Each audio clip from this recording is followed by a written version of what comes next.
Design మొత్తం చాలా different ఉంది బ్రో. ఇది మెట్లు కూడా ఇది ఆక్సైడ్ కదా. ఇక్కడ బే విండోస్ ఉన్నాయి. ఇది ఏంటంటే రాజస్థాన్ ఆర్కిటెక్చర్ స్టైల్ ని ఇన్ఫ్లుయెన్స్ తీసుకొని చేసాం అవి. ఇప్పుడు మీరు బయట కోర్బెల్ చూసారు, అవి ఎలా ఉన్నాయి, స్క్వేర్ షేప్ లో స్ట్రైట్ గా ఉన్నాయి. ఇవి రౌండ్ గా ఉన్నాయి. ఈ రాజస్థాన్ ఆర్కిటెక్చర్ స్టైల్ ని దట్టు మన బ్రిక్ కన్స్ట్రక్షన్ లో మర్జ్ చేసాం దాన్ని. వాళ్ళకి కొంచెం ఆర్నమెంటేషన్స్ ఎక్కువ ఉంటాయి, ఆర్నమెంటేషన్స్ అన్న తగ్గించి మన దాంట్లో మర్జ్ చేసాం దాన్ని.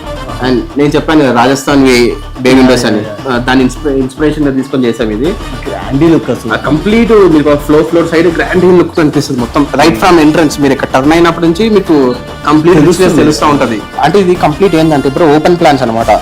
ఓపెన్ ప్లాన్స్ అనేది మనకు ఒక 19th centuryలో పుట్టింది ఇది. సో ఫ్రాంక్ లాయిడ్ రైట్ అనే ఒక ఆర్కిటెక్ట్ దీన్ని ఇన్వెంట్ చేసిండు. ఓపెన్ ప్లాన్స్ అంటే ఏంటి అంటే కంప్లీట్ ప్లాన్ అంతా ఓపెన్ గా ఉంటుంది. మన ఫర్నిచర్స్ తోని మన రూమ్ డివైడ్ చేసుకుంటాము బ్రో. ఇది ఓపెన్ ప్లాన్ అనేది మీరు చూసుకుంటే మీకు ఒక్క వాల్ ఉండదు.